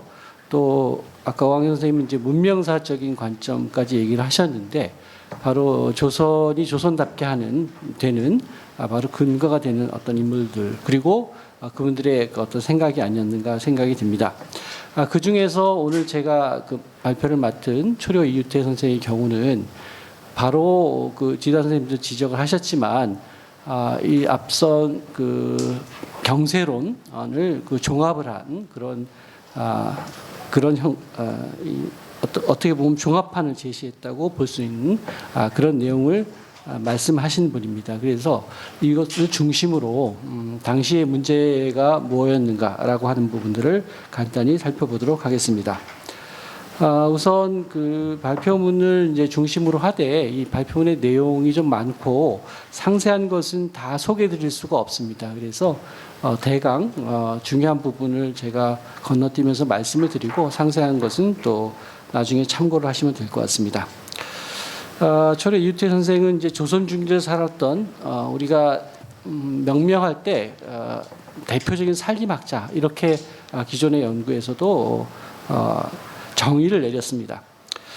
당시 서인이었던 당색으로는 서인이었던 우암 송시열, 동춘단 송중길 선생 그리고 유계 선생 이런 분들과 비슷한 연배로서 효정과 현정 연간의 전국에서 빼놓을 수 없는 그런 중요한 역할을 했던 그런 분입니다. 이 당시의 시기, 조선 중기라고 하는 시기는 중기에서 이제 후기로 넘어가는 바로 이 시기는 이 붕당 정치의 극성기다 이렇게 이제 표현이 되고요. 또 초려 선생 역시 살림으로서 그 붕당 정치의 한가운데 우리 흔히 얘기하기를 이제 붕당 정치 또는 이제 그 전에는 뭐 당쟁이라고 표현했는데 이때 그 당쟁 뭐 이렇게 얘기할 때 가장 대립이 극심하던 시기 이제 효정, 현정, 숙종 뭐 이렇게 얘기를 하는 바로 그 시기를 하셨던 분이죠. 그런데 이 초려 선생에 대해서는 이미 정치적, 학문적인 위상에 대해서 당대에서도 이미 충분히 주목이 되었습니다. 사계 김장생 선생이 그 스승이었는데 이 스승으로부터 받은 평가가 재미있죠. 바로 매우 큰 유학자로다. 우리의 도를 부탁할 사람이 바로 여기에 있구나. 이런 표현은 스승이 제자를 그 표현할 때는 사실 쓰기가 어려운 표현이죠. 여기에 우리의 도가 여기에 있다. 오도지탁, 제차 이렇게 했는데 사실 이거는 뭐 높게 평가하는 정도를 넘어서서 이건 최고의 평가라고 이제 볼 수가 있고요. 그다음에 사계의 손자였던 김익희 역시 신이 평소에 그의 성품을 아는데 학문의 수준이 높고 분명하며 또한 시무에 통달하여 세상 사람들이 도를 일컬을 때 송시열이나 송중길보다 높다고 하였다라고 또 평가를 했습니다. 여기에서는 뭐 학문뿐만이 아니고 시무에 통달했다라는 점, 바로 이 점이 이제 세상 사람이 이 도를 일컬을 때 이렇게 표현을 하고 있습니다. 바로 이 점이 그 우리가 성리학에 대해서 앞서 좀 잠깐 지적을 했지만 오해하고 있는 부분이었던 것 같아요. 조선시대 사상사를 이야기할 때 성리학하면은 그냥 이기론, 철학 여기까지가 성리학이고 경세에 관한 어떤 다양한 문화, 경세, 인간의 삶에 사실은 성리학은 중세 유럽에서 신학이 모든 학문의 위에 있었고 전체를 다 포괄하면서 설명했던 그런 역할을 했던 것인데 그런 것을 우리가 좀 잊었던 부분들을 바로 여기서 확인할 수가 있습니다. 그러니까 이 도라고 일컫는 부분에 이미 시무가 바로 포함이 됐고 또 높게 평가되었다는 점을 우리가 확인할 수가 있습니다. 바로 이 점에서 이유태 선생, 초려 선생이 바로 높은 평가를 받았다라고 하는 것은 이미 당대로부터도 큰 평가를 받았다라고 할 수가 있습니다. 그 평가의 근거가 되었던 것이 바로 17세기 한복판에서 조정의 기해봉사라고 하는 명문을 남겼던 것이죠. 그리고 바로 살림으로서의 그 역할을 다했다라고 하는 점입니다. 이 살림은 우리 뭐 연구자들 다 여기 계신 분들 다 아시겠지만 향촌의 은거에서 학덕을 겸비하여서 국가로부터 징소를 받은 인물입니다. 이들은 과거를 거치지 않았기 때문에 바로 유림의 추앙을 받던 인물인데 과거를 거치지 않았다는 점은 국가의 공식적인 관료 체계에 처음부터 포섭되지 않았다는 것을 의미합니다. 이 점은 상대적으로 볼 때 국왕에 대해서 보다 자율적으로 독립적인 주장을 한다라는 것을 의미할 수도 있습니다. 바로 실제로 살림들이 그러한 역할을 하였고 이 살림들의 의견은 매우 존중이 되어서 당시에 관료로 나가 있던 학자 관료들에게도 깊은 영향을 미쳤고 국왕에게도 영향을 주었던 것입니다. 이 살림들이 조선시대에서 가장 활발한 활동을 보였던 시기가 바로 인조 현종 연간이었고 바로 초려 역시 그 시기에 활동을 하였던 것입니다. 그 초려의 살림 활동에 대해서는 2장에서 살펴보았는데요. 크게 보아서는 효종대의 초반과 후반 두 번에 걸쳐서 중앙정계에서 활동을 합니다. 중앙정계에 나가는 것은 첫 번째로 나가는 것은 이제 그 전에도 있었지만 효종이 즉위하던 해 초려의 선생이 43세가 되는 때였습니다. 이때는 이제 초려뿐만 아니고 김집이나 송중길, 송시열, 권시 이런 분들하고 다 같이 나가서 이제 활동을 하게 되죠. 효종 초에 전국을 주도하던 서인들은 효종의 의지, 즉 북벌 의지와 연결이 되어서 제하의 살림과 그 연결이 되어서 그런 형태로 나가게 되는데 이때 그 중앙 정계 내에서는 이런 또한 반대의 친청파와의 갈등도 사실 있었습니다. 초려 선생은 이런 때에 김상원의 경계도 불구하고 이제 친청파를 비판하는 논사소를 올리기도 합니다. 그래서 이 문제 때문에 얼마 지나지 않아서 다시 이제 향촌으로 돌아오게 되고요. 향촌에 돌아와서는 양송 및 사후의 문인들과 함께 이제 율곡 연보라든가 의례문에 근사록 서기 등을 이제 교열하고 학문에 침잠하게 됩니다. 다시 중앙정계에 나선 것은 효종 말년 송시열의 적극적인 추천으로 인하여서 사원부 지평, 시강원 찬선 바로 이런 것들이 이제 살림들이 많이 나가던 직책인데요. 여기에 나갔다가 다시 곧 귀향을 하게 됩니다. 귀향하고 나서 올린 글이 바로 기해봉사이죠. 이 기해봉사는 효종을 염두에 두고 작성하였지만 현종에게 올려져서 현종에게 매우 깊은 인상을 남기게 됩니다. 현종은 이 글을 읽고 모두 오늘날 시행할 만한 것이다라고 평가를 했고 오늘 이 상소를 읽으니 감창한 아주 감격한 마음을 이길 수 없겠다라고 하여서 승정원에 넘겨서 요점을 뽑아가지고 시행을 하도록 이렇게 주문을 합니다. 그러나 그것의 즉각적인 실천은 바로 실현이 되지는 않습니다. 즉각적으로 실천되지는 않았지만 그의 주장은 현종대의 치세 내내 끊임없이 논란이 대상이 되었고 비변사라든가 홍문관, 경연, 온천, 행궁 이런 온천의 행궁 이런 데에서 끊임없이 다양한 형태로 그의 주장들이 논의가 됩니다. 그래서 현종대에 매우 많이 논의가 되어서 바로 이 내용도 내용이지만 이러한 내용이 계속 끊임없이 논의되었다라고 하는 자체에도 바로 조선이 조선답게 조선이 바로 국정을 제대로 운영하기 위해서 끊임없이 노력했던 점들을 우리가 확인할 수가 있습니다. 그렇다면 이제 경세사상의 구조와 내용, 즉 기해봉사의 내용은 무엇인가라는 것을 살펴봐야 되는데요. 이 심의와 변통의 관점에서 국정 전반에 걸친 내용을 제시한 것이 바로 기해봉사이고, 그 다음에 향약, 향촌사회의 운영 원리로서 향약을 또 초려 선생이 짓습니다. 그리고 가정생활에서의 지침으로 제시되는 것이 정운입니다. 가훈 같은 건데요. 이게 이제 하나의 어떻게 보면 큰 구조인데 국가 전체적인 것은 바로 기해봉사, 그다음에 향촌사회는 향약, 그 다음에 가정생활에서는 정운 이렇게 그 가정, 사회, 국가에 대한 전반적인 얘기들을 다 제시를 한 것이죠. 그래서 이 기회봉사는 기회봉사로만 그치는 것이 아니고 바로 이것과 다 연결해서 이해할 필요가 있다라고 말씀을 드릴 수가 있습니다. 그러면 기회봉사는 크게 보아서는 서론, 본론, 결론으로 이제 구성이 되어 있는데요. 본론에서 특히 이제 설패론, 구패론, 군동론이라고 해서 세 가지로 구성이 되고요. 우선 이 서론에서는 바로 맹자의 말을 인용을 하여 가지고 선과 법 이 두 가지 문제에 대해서 인용을 합니다. 이것은 한마디로 얘기하면은 도덕과 법 두 가지가 제대로 갖추어져야만 의미가 있겠다라고 하는 것입니다. 흔히 이제 성략은 대체로는 동기 쪽에 도덕 쪽에 무게를 두는 경향이 있습니다.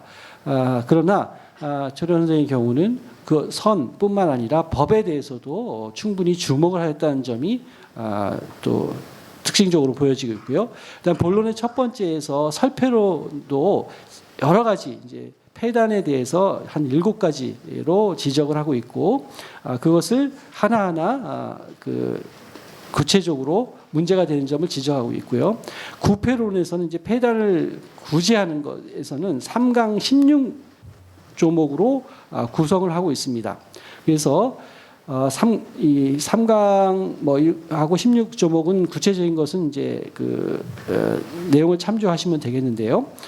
특징적인 것을 살펴보면은 율곡 이의 선생의 그 개혁론을 상당히 강조하고 인용하고 거기에 자신의 의견을 덧붙이고 보완하는 형태로 여기에 내용을 갖추고 있습니다. 그래서 예를 든다면은 율곡 이의 선생이 전에 경제사를 설치할 것을 제안했다라고 하는 것도 그 얘기를 하고 있고 거기에 율곡 선생이 이제 경제사라고 하는 것을 아마 좀 꺼내기만 했고 자세한 것은 이제 얘기를 하지 않았는데 그 구체적인 모습을 제안을 했습니다. 또 향약도 마찬가지입니다. 향약 같은 것도 시행할 만한 여건이 된다면 경국대전 가운데 예전과 형정 이런 것들이 있긴 하지만 좀 더 보완해서 구체적으로 시행하는 방법에 대해서 여기뿐만 아니고 아까 말씀드린 향약 거기에서도 충분히 연결시켜서 얘기를 하고 있습니다. 또한 교육제도도 굉장히 중요한 특징적인데요. 최료 선생은 바로 이 교육제도에서도 국가 중심의 체계를 선호하여서 몽제, 사학, 향교, 성균관으로 이어지는 이런 교육 체계를 말씀을 하셨고 또 거기에 더하여서 이것을 군대와 연결시켜서 병역제도와 연결시켜서 또한 얘기를 풀어나가셨습니다. 그 다음에 셋째로 군동론을 제시를 하고 있는데요. 이 군동론의 경우도 성학지묘에서 율곡 선생이 얘기한 부분에서 영향을 받아서 이것과 연결시켜서 해석을 합니다. 특이한 것은 군덕이 일반적인 경우는 대체로 성리학자들이 군주의 일심을 강조해서 제일 앞에 일심을 두고 그 일심이 군주가 수양을 충분히 하게 되면 자연스럽게 경세가 해결되는 측면이 있다라고 지적한 것이 일반적인 순서였는데 이철원 선생의 경우는 앞에 폐단에 대한 것들을 먼저 제시하고 그것을 해결하는 주체로서 군주, 국왕을 위치 지우고 그 이후에 논의를 전개하는 것을 볼 수 있습니다. 그만큼 당시의 그 변화, 폐단 이런 것들을 시급한 문제로 인식하고 이것의 해결 주체로서 바로 국왕을 주목한 점을 설명을 하고 있습니다. 다음에 이런 점들을 내용은 이제 대체로 그런 그 구조로 되어 있고요. 이런 점들은 바로 율곡 이의 선생에게 큰 영향을 받은 측면들과 비교를 해서 볼 때 바로 최료 선생의 특징이 더욱더 부각이 된다고 생각을 합니다. 그래서 최료 선생이 바로 그런 점들은 율곡 선생이 제시한 여러 가지 것의 구체적인 제도 개혁을 제시를 하고 있다. 특히 국왕의 수양을 시작하기도 하지만 제도나 정책의 변통의 대상으로 구체적으로 제시를 하고 있습니다. 바로 이 점이 초려 선생의 특징이다라고 이해를 해볼 수가 있습니다. 이런 점들을 전체적으로 본다면 당시에 초려 선생은 북벌의 대계를 실현하는 그런 방법으로 국가의 역할이 필요한 점을 구체적으로 지적을 했습니다. 이 점은 사실은 이 이후에 국왕이 국가 운영의 정점에 서 있으면서도 구체적으로 해야 될 항목들을 다양하게 제시한 것이라고 볼 수가 있고, 국가가 여러 제도의 중심에서 조정하고 하는 역할을 기본으로 삼았다고 생각이 됩니다. 이런 점은 이제 숙종대 이후에 국가의 역할이 좀 더 주목이 되고, 우리가 일반적으로 잘 알고 있듯이 탕평에 이제 펼쳐지게 되는데, 그 탕평의 중심에 역시 국왕으로 대표되는 국가의 역할이 증거되는 것을 볼 수가 있습니다. 뭐 오가작통법이라든가 호패법, 호포 이런 것들에 대해서도 비슷한 주장이 이어지는 것이 이후에 발견이 됩니다. 이런 점들은 바로 국왕이 중심이 된 정치 체제가 국가의 중심 운영 체제로 간다라고 하는 점을 충분히 이해해 볼 수가 있는 지점인데, 초려 선생의 경우는 바로 그 다음 시기에 이러한 국가 역할이 증대되는 것을 미리 선견지명으로 확인하고 주장을 하였다는 점에서 매우 큰 의미가 있지 않은가, 그런 생각을 해볼 수가 있습니다. 저도 간단히 바로 이런 초려 선생의 견해가 이 시기 우리 현재에 어떤 의미가 있을까라고 하는 것을 이 매진말에서는 뭐 말씀을 안 드렸고, 이제 질문에서 나왔고 앞에 또 토론하신 선생님들 잠깐 이제 물어보신 것이 있어서 간단히 소견을 밝히면, 바로 현재 인물 중심으로 우리가 지금 현재 가장 초미의 관심사가 되고 있는 것이 이제 대선 전국에 이제 벌써 들어가고 있는데요. 인물 중심으로 어떤 사람의 훌륭하다, 아니다, 도덕적으로 좋다, 나쁘다라고 하는 것을 우리가 파악하는 것도 중요하지만, 초려 선생이 아주 구체적인 정책을 다양하게 그 다음 시기에 필요한 것까지 얘기하는 것들을 보고, 이런 것들이 국가적으로 어떻게 수용이 될 건가, 당시의 현정대에 바로 수용되지 않다 하더라도 그 다음에 역시 실현되는 그런 점들을 볼 수 있었습니다. 개인의 어떤 자질도 중요하지만 당시에 가장 필요한 문제가 무엇인가를 구체적으로 나열하고 이것을 어떻게 해결해야 될 것인가라고 하는 것은 당시에 당색을 넘어서도 공유가 되는 부분이 있었다고 생각이 됩니다. 바로 초려 선생이 그런 부분들에서 모범을 보이시는 것이 아닌가라고 하는 생각을 전달해 드리면서 이상의 발표를 마치도록 하겠습니다. 감사합니다. 네, 정 교수님 고맙습니다.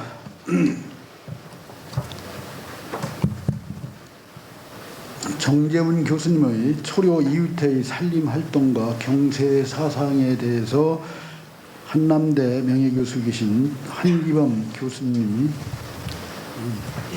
그리고 전주대 유영봉 교수님이 두 분께서 지정 토론을 해주시겠습니다. 제가 30년 전입니다. 기회봉사를 기본 자료로 해서 초려의 정치 사상을 발표한 적이 있습니다. 선행 연구가 거의 없는 때라서 그 원전하고 싸우면서 애를 썼던 기억이 새롭습니다. 그런데 오늘 정재훈 선생님께서 진일보된 그런 발표를, 특히 율곡 사상과의 비교를 통해서 초려 선생의 경세 사상의 어떤 위상을 확실하게 밝혀주신 것을 대단히 고맙게 생각을 합니다. 발제자의 연구는 대개 귀결 부분에서 이렇게 나와 있습니다. 189쪽에 밑에 세 번째 줄이네요. 이 봉사에 담긴 내용은 서인 살림으로서 율곡 이로부터 내려온 변통의 구상을 구체화한 것이다. 구체화했다는 거죠. 개요 설명을 율곡 선생이 다 하셨으나 구체적이고 실천적이고 또 매우 체계적인 그런 설명을 하고 있습니다. 그래서 이제 이후태가 현실의 문제라고 여겼던 점은 율곡 2와 거의 유사했다. 또 변통을 구상하였던 방식도 비슷했다. 다만 폐단을 구하는 방법은 이후퇴의 단계에서 보다 자세하게 구상된 것이다라고 규결을 지으셨습니다. 평자는 대체적으로 이 의견에 공감하고 뭐 다른 의견을 갖고 있지는 않습니다. 다만 평자로서의 소임을 다하기 위해서 다음에 몇 가지 질문을 드려서 오늘 학술대회에 토론의 자료를 삼고자 합니다. 이 초려봉사는 사실 엄청난 분량입니다. 우리가 율곡 선생하면 많은 봉사라고 하지 않습니까? 초려봉사는 그 봉사 원문만 2만 자입니다. 2만원 봉사. 거기다가 또 부록으로 올렸던 향약이 2만 자거든요. 4만 자에 이르는 엄청난 분량의 개혁적 변통론이라고 할 수 있는데요. 이것을 이제 어떻게 좀 간단하게 핵심을 좀 잡아볼 것인가, 토론에서 조금 문제를 삼으면 어떻게 할 건가 좀 고민을 해봤는데요. 우선은 이 봉사를 올리게 된 동기가 뭘까? 동기를 아는 것은 매우 중요한 것 같습니다. 그 성격을 파악하는 데 기본인 것 같아요. 그 다음에 그 동기를 잘 살려서 그 봉사의 내용을 성공적으로 하기 위한 틀은 뭐였을까? 가장 중요한 그 개혁적 변통론의 틀은 뭐였을까 하는 생각을 해보고요. 또 그것이 가지고 있는 방향성은 뭘까? 이 세 가지를 좀 봤습니다. 1번은 지금 그 동기 부분입니다. 1659년에 그 초려는 효종의 밀지를 받고, 이건 이제 북벌을 하기 위한 밀지입니다. 비밀 편지죠. 그 편지를 받고 출사를 했습니다. 근데 조정에 딱 들어가 보니까 북벌에 동의한 사람이 별로 없어요. 동지를 구하기가 어렵다는 얘기죠. 이거 안 되겠다. 또 한 가지는 그때 그 북벌을 주도하던 우암 송시열이 함께 북벌 기획을 잘 해나가려는 적극적 의지가 잘 보이지가 않았다. 본인하고. 세 번째는 시골로 내려왔는데 효종 임금이 계속 높은 지위로 오라고 부르니까 그것에 대한 답변을 좀 만들어서 그 대답을 할 수 있도록 해야 되겠다. 이런 겁니다. 요거는 이제 그 시문답에 보면은 초려가 직접 얘기하는 데서 나온 거지요. 근데 그걸 요약해 보면 이런 것 같습니다. 초려 기회봉사는 초려의 진퇴지계. 내 의견을 받아주면 나가서 하고 받아주지 않으면 나갈 생각이 없다라고 하는 거. 그거였고, 또 한 가지는 이 북벌이라고 하는 게 절대적인 명제인데 효종께서 굳이 하시겠다고 한다면 자세한 조직적인 그런 계획을 세우지 않고는 안 된다. 그러니까 이른바 북벌 사업을 위한 만전지책을 내가 마련을 하겠다. 그런 생각으로 이제 했다는 얘기인 것 같습니다.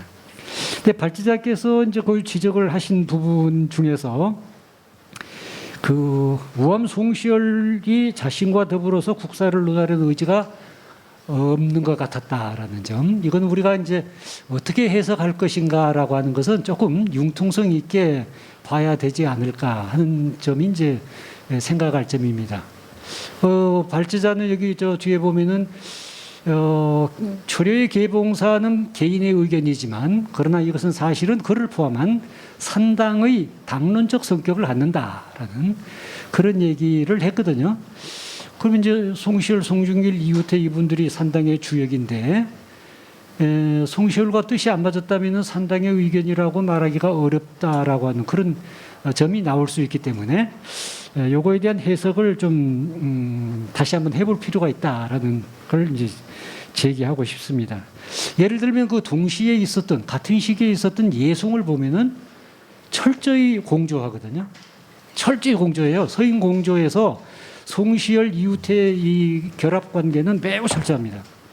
이제 그렇게 본다면은 앞에 나오는 그 송시열 관계 기사를 좀 조금 색다르게 해석을 해볼 필요가 있지 않은가, 그런 얘기입니다. 두 번째는요, 이 발제자께서는 그 변통론 중에서 양민양병책에 주목하고 있는 것 같습니다. 제가 보기에 이게 굉장히 중요한 시각이라고 봐지는데요. 그래서 이제 오가통 5집을 만들어서 통을 만들고 25집, 그 다음에 100집, 200집 이렇게 해서 단위를 만드는데 그 오가통이라고 하는 것은 단순히 백성들을 통제하기 위해서만 제시된 것은 아니고 국가적인 내부 정비가 전제된 위에서 양민과 양병을 동시에 해결하려는 방법으로 제시된 것이다. 발제자의 지적입니다. 또 이 같은 얘기를 군자별창에서도 하고 있습니다.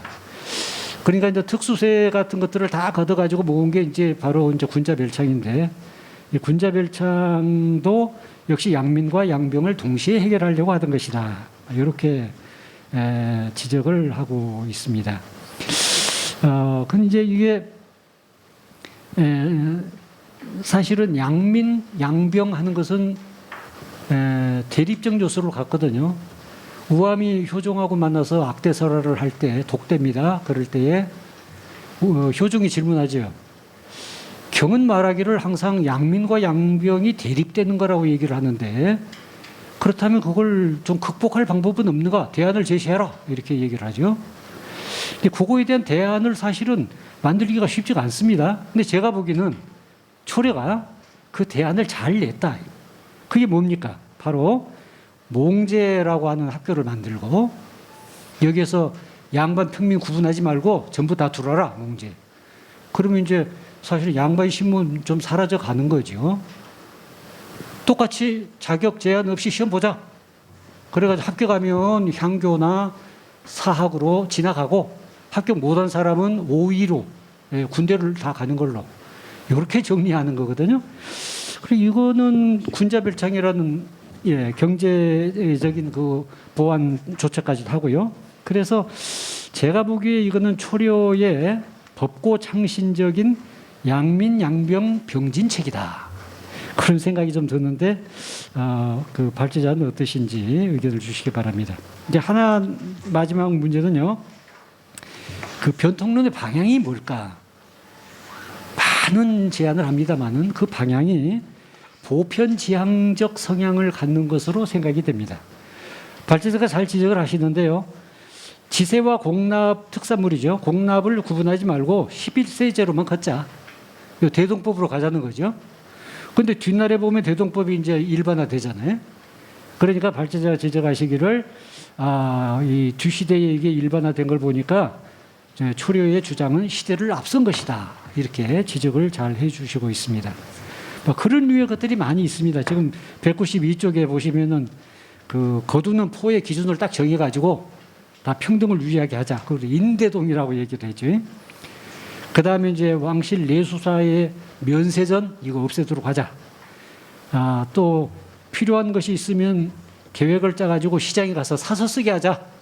아주 이것도 합리적인 거죠. 시상무용이라. 아까 이제 그 몽제 양반 서민 구분하지 않게 하는 거, 천민에게 무제 무술 시험을 봐가지고 재주가 있으면 양민을 만들기도 하고 5위에 보내기도 하자. 뭐 이런 얘기들은 다분히 합리성과 실용성과 보편성이 돋보이는 얘기들이고 이것이 그 보편지향적 성향 또는 근대지향적 성향을 갖는 그런 것이 아닌가 이렇게 생각이 되는데 발제자의 의견은 어떠신지 이런 질문을 덧붙이고 싶습니다. 이상입니다.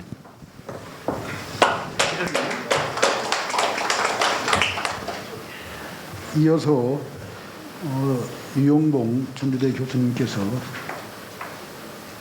지정 논평을 해주시기 바랍니다. 전주대학교의 유용봉입니다. 거두절미하고 시간을 아끼기 위해서 그 질문 요지를 읽어가도록 하겠습니다. 193번 그 가운데 1 보겠습니다. 조정의 열 중심보다 살림의 학자 하나가 낫다라는 옛말이 있습니다. 살림은 우리나라 역사에서 특히 충청권에서 중요한 위치를 점하는 존재들입니다. 그래서 때문에 교수님께서 그 살림은 향초연에 응거하면서 학덕을 겸비해 국가로부터 징소를 받은 인물이다 라고 하면서 아까 발표할 때도 이 부분을 유달리 강조하시는 것을 제가 귀담아 들었습니다. 건너뛰고 보겠습니다. 공식적인 관료 체제에서 처음부터 포섭되지 않았고 그래서 상대적으로 볼 때 국왕에 대해 자율적인 주장을 할 수 있는 근거가 되었다. 아주 저 이 대목을 읽을 때 스스로 박수를 쳤습니다. 다음 페이지입니다. 그래서 과거를 통해 관료 체제에 포섭되지 않았다고 하더라도 조정과의 맞는 관계는 유지되었다. 그 역대의 그 살림을 개념 규정하는 데에 이렇게 그 사실적이고 적확하게 묘사한 것을 제가 선생님의 논문에서 처음 봤습니다. 그래서 제 개인적인 생각에서는 이 논문을 쓰고 나신 뒤에 선생님이 또 한 걸음 더 나아가신 부분이 있다거나 또 이 부분을 살림이라는 그 학술 용어를 보다 정확하게 개념 규정을 하기 위해서 뭐 남다른 좋은 제안이나 아이디어가 있으시면은 제가 공부 삼아 이 자리에서 듣고 싶습니다. 두 번째는 그냥 말씀으로 드리겠습니다. 초려 선생을 이해하는 데 가장 중요한 건 기회봉사, 향약, 정우님은 뭐 두말할 것도 없습니다. 그런데 이제 기회봉사와 향약은 거의 뭐 같이 그 임금한테 올려졌기 때문에 거의 동시대에 지어진 거라고 보는 데는 누구도 이의를 제기할 사람은 없습니다. 그러나 정우는 바로 초려 선생이 노년에 영변의 위배에 갔을 때 지으신 거거든요. 그래서 앞에 두 작품과 두 개의 글과는 정우는 시간적인 거리가 20년이 됩니다. 그래서 그 선생님의 논문을 읽으면서 뭐 꼭 지적은 아니지만은 어떤 부분에서는 이게 동시대의 저작으로 이해하면서 서술한 부분이 있지 않는가 싶은 대목이 있어서 이 부분은 좀 정확하게 이해하시고 서술에서 좀 유의를 해주셨으면 하는 바람에서 드리는 말씀이었습니다. 그리고 세 번째는 195페이지 밑에서 하단 10번째 읽겠습니다. 교수님께서는 기회봉사를 율곡의 만원봉사, 성악 지배와 관련지어 서술하는 한편 연구가 거의 없던 대학연의와 관련지어 설명한 점도 돋보입니다. 그런데 제 생각에는 이와 동시에 위로는 민본주의 개혁안이 담겨있는 주자의 무신봉사와 어차피 이 주자의 무신봉사는 그 이후에 조선 후기의 학자들한테 굉장히 중요한 텍스트로 여겨지고 이제 하나의 모델이 되기도 했거든요. 그래서 이게 좀 필요할 것 같고 가까이로는 동시대의 우암 선생의 기축봉사나 신암 선생의 강거 문답과의 연관성 비교도 좀 필요하지 않을까 싶은 생각을 해봤습니다. 물론 세 번째는 제 욕심이었는지도 모르겠습니다. 하여튼 이상으로 세 가지 우문을 마치겠습니다. 이에 대한 답변은 이따 종합 토론 시간으로 해주시기 바랍니다. 지금 그 주제 발표를 이제 3분 해줬는데 굉장히 힘드시죠? 그래서 한 5분 정도 쉬는 시간을 갖도록 하겠습니다. 그래서 5분 후에 다시 이 자리에 들어오셨으면 합니다. 가지 마세요. 그리고